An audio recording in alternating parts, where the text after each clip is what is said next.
Good morning, everybody. Today we're going to go ahead and show you how I start my seeds in peat pellets. I know a lot of people don't like them. Some do, some don't, but I'm going to show you how I do it. Alright, stay tuned. Okay, what I'm going to go ahead and do is fill up the tray over here with some warm water. The peat pellets expand a lot faster that way.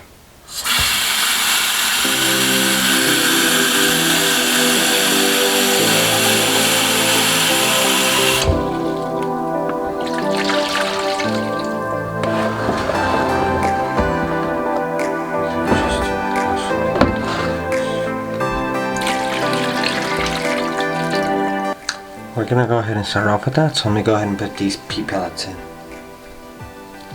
I go ahead and set them with the pellets or with the opening up on top, that way they suck in the water quicker that way. I'm just going to put in a bunch of them, just don't want to stack them on top of each other.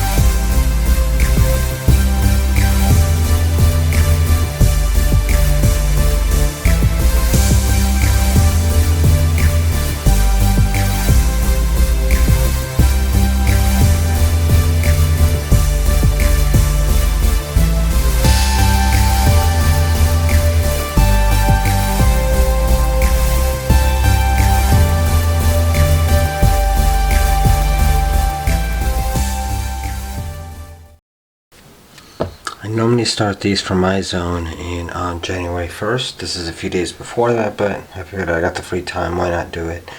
I'm really only doing peppers and eggplants because they take so long.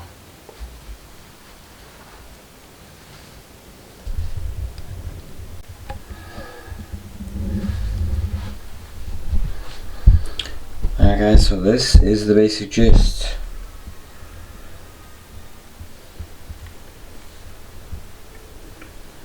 I'll flip them over.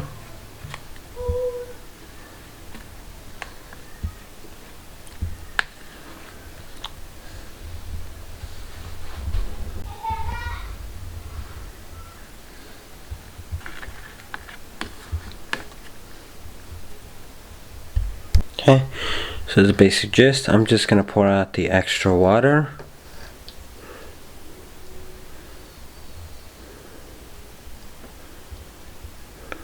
I've already done the other rest of the trays as you saw a minute ago, but I was miscounted, so I really I didn't even count. So I can fit another row in there, and we're gonna go ahead and put these in there. Alright guys, so that's basically it. To bring those up, you just want to make sure that they do have holes in the netting itself, openings. That way you can go ahead and plop in those seeds, but you can use, I use usually chopsticks or skewers just to make sure that they do have a hole.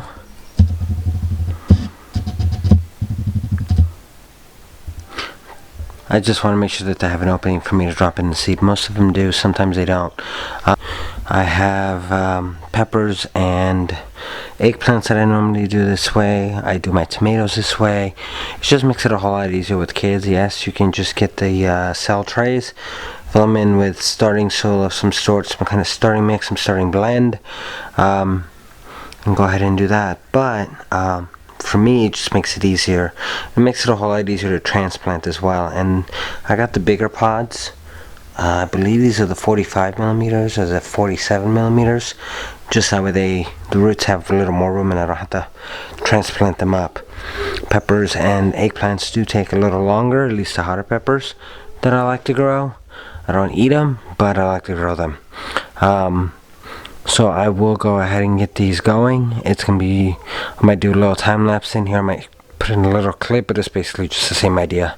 Once I'm done with that, then I'll come back and then I'll show you what the next step is.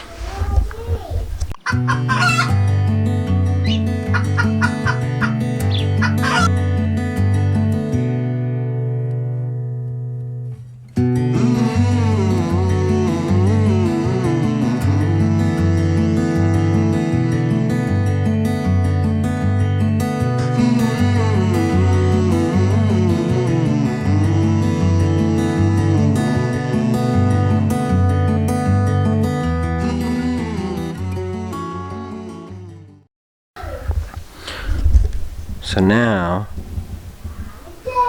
as we have these in here, Sammy over here, all you have to do is just squeeze them. Squeeze them? Just a little. Just enough so it covers the seed. With your hand. That's it. You may have to push it back down a little, but that's it. Okay, let's finish this off. We've come to the last one, which is a Thai pepper. You can't read that.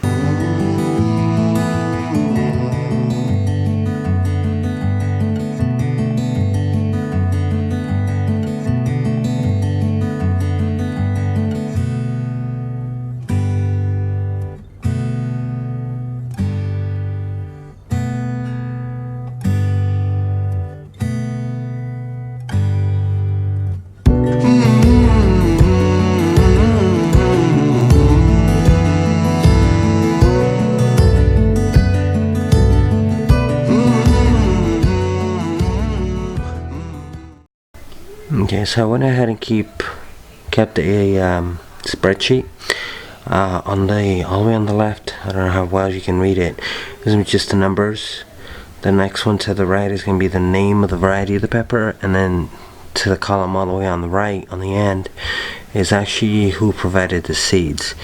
All these, I think, except for one, came from the a fall garden seed swap, and so I'm going to probably go ahead and post that over on Instagram, and then I'll probably go ahead and post it in the details below. Alright, so let me go ahead and show you what I do next. Okay, so this is a heat mat. It's been on for probably a few hours just to kind of warm up, and we're going to go ahead and pick these up.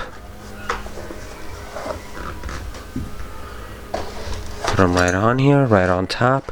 Peppers do like bottom heat, so in order to go ahead and label them, as you saw with the numbers on the spreadsheet, I just grabbed a piece of Scotch tape, put the numbers all the way across. We're not keeping the light on, we're only using it right now just for so we can actually see the tray. So now we're going to take another tray just like this one, and we're going to put them on top. Seeds don't need light to germinate. They actually germinate better in the complete darkness. So we go ahead and cover that up, turn that light off, and check on it every couple of days, and maybe that should be enough. Once they start coming up, then we will go ahead and have another tray. We'll put it on top, then we'll turn the lights on, because once that, once those greens appear, we want that photosynthesis to start. But that's it. I'll keep you guys updated on how this goes, but that's basically how I start my seeds with peat pellets. Alright guys, that's basically it. It is not that difficult to start seeds.